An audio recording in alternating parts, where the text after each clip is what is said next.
Hey guys, Dan Lotz here, director of 30 feature films. I want to talk to you guys about creative output and why your creative work ethic probably sucks. I don't know who you are behind the screen, so it might not be you, but I know there's a lot of people who are like this, and it's kind of sad because I genuinely think these people are the type of people who want to be creative, want to have a high output, but they don't know how to actualize that. So this is a video that's hopefully going to be positive about encouraging people to get out there and create, and maybe go through some of the hurdles, pitfalls, things that get in the way. So first, let's diagnose this person. This is the type of person who creates a work of art, whether it's music, books, film, and they have that idea. I call them kind of like the dreamer. They have this idea where they say, I want to make this amazing movie. And you'll follow up with them 6 months, a year, 2 years, and they're still working on the same idea. And they want to make the next Citizen Kane or the Catcher in the Rye or, some amazing album. And in actuality, they end up making nothing.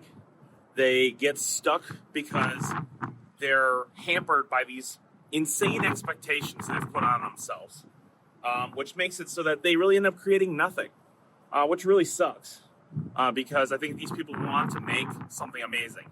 But the only true way to make something amazing is through practice. Your favorite writer didn't just sit down and write a book and it just immediately became successful. They spent years of toiling in notes and poems and, other stories before they got there.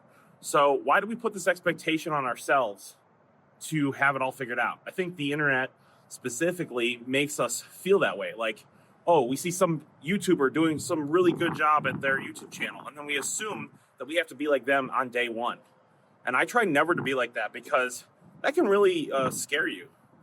Because if you're trying to create something right away and it's not perfect, look at this video right now. It's not perfect.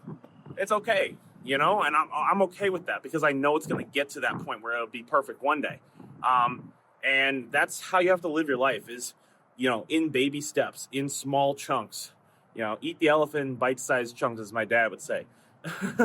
So if you want to try to get better at creativity, the first thing you have to do is diagnose the problem, which is, are you trying to eat the elephant in one giant chunk? Are you trying to make something in one swath that's going to be this perfect masterpiece? If you're trying to do that, stop. Stop, stop, stop. You can have that same idea. I'm not telling you to pause that. I'm not telling you not work on it. But put that on the 6-month back burner, as I like to call it. 6-month back burner means you're going to work on it throughout the next 6 months, but it's going to be your number B project, your number 2 project. You're going to find another project, which is going to be the same type of thing. May it be an album, a book, a movie, and you're going to create that thing within that 6-month period without quality control. You're not going to care if it's good, bad, indifferent, but you're going to learn skills. You're going to tell yourself, I'm going to learn the skills, the requisite skills to make that 6-month project, the one that's on the back burner, really good. So this one, you're going to try everything. You're going to come up with ideas you never thought you'd come up with. You're going to work on this, every day, and you're going to not edit yourself. You're not going to allow yourself to trim or edit or do anything like that. You're just going to work on the idea. And whatever it is, let's say it's a film, you're going to work on producing a script. You're going to work on getting cast. You're going to work on shooting it. I don't care if you have a good cinema camera. I don't care if you have an iPhone. Whatever you have, you're going to use that, and you're going to make that thing within 6 months. And once you're done with that, you're going to post it or share it, and you're going to look at it and see what was the reaction to it. What was the feeling that you got when you posted it? Because I guarantee you 99% of people who do this will do another quick project right after that.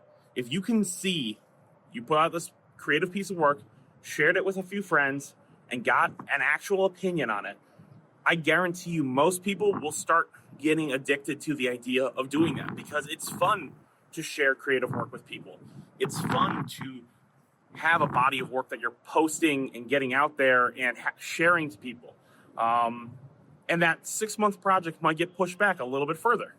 And you might work on it, you might toil with it, you might, try to get better at it. But what I can tell you for sure is that project can be the thing that you aim for.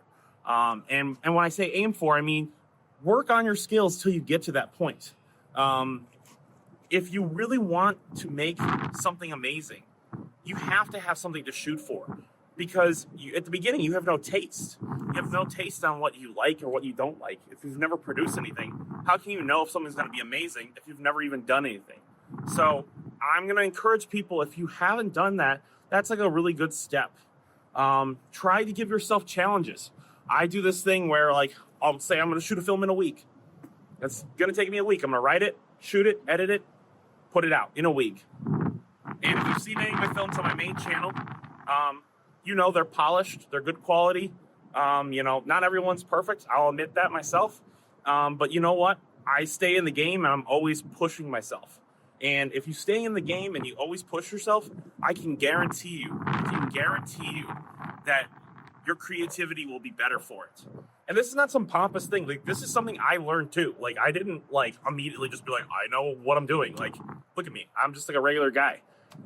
But what I can tell you is that this method does work. I'm going to pause for the thumbnail. I always do that in the video. But I'm telling you, if you want to get better at being creative, follow this step. And just follow this sort of train of thought, which is every 6 months, you're going to be producing a new thing. Every 6 months, you're going to be working on a new small project. And update me with it. Send me out what projects you're working on. I want to be helpful. I want to help people get to where they want to go, because creativity is one of the most beautiful things we can ever experience. And I would say that if you can do something really cool and creative, send it to me. I don't care if it's good or bad. I'll watch it, I'll consume it, and I'll give you my feedback on it. And whether or not my feedback means anything to you, that's fine. But I'll just say I'll be your number one fan. I'll be your number one first fan who will watch your stuff, and I'll engage with it. So please send it my way. Keep working on your creativity. Your creativity is beautiful. You are amazing, and you can do it. Just stop being lazy. You have a good one, guys. Bye.